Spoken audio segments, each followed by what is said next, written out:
नमस्कार मंडळी, kitchen queen नम्रता या चॅनलमध्ये तुमचं अगदी मनापासून स्वागत आहे.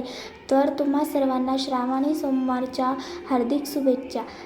तुमचाही वडा तेलात टाकल्यावर फुटतो ना, तर चला या पद्धतीने करून बघूया साबुदाणा वडा. तर या ठिकाणी मी रात्री भिजवलेला साबुदाणा घेतलेला आहे, अर्धी वाटी उकडलेला बटाटा घेतला आहे, पाऊण वाटी शेंगदाण्याचा कूट घेतलेला आहे व चवीनुसार हिरवी मिरचीची पेस्ट घेतलेली आहेत आणि मीठ टाकून घ्यायचं आहे चवीपुरतं. आणि हे मिश्रण चांगलं एकजीव करून घ्यायचं आहे. एकजीव करून घेतल्यानंतर त्या एक छोटासा गोळा घेऊन खोल्याप्रमाणे प्लेटवर अशा पद्धतीने गोळा प्रेस करून घ्यायचा आहे.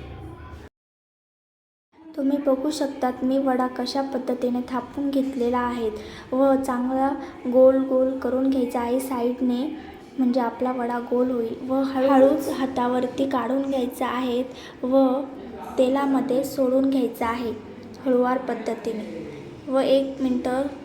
त्यानंतर 1 मिनिटांनी वडा पलटी करून घ्यायचा आहे व क्रिस्पी होईपर्यंत तळून घ्यायचा आहे. अशा पद्धतीने आपले न फुटता वडे तयार झालेले आहेत. हे वडे तुम्ही नक्की ट्राय करून बघा व कसे झालेत कमेंटमध्ये नक्की सांगा. अशाच नवनवीन रेसिपीसाठी चॅनलला सबस्क्राईब करा. Thank you for watching.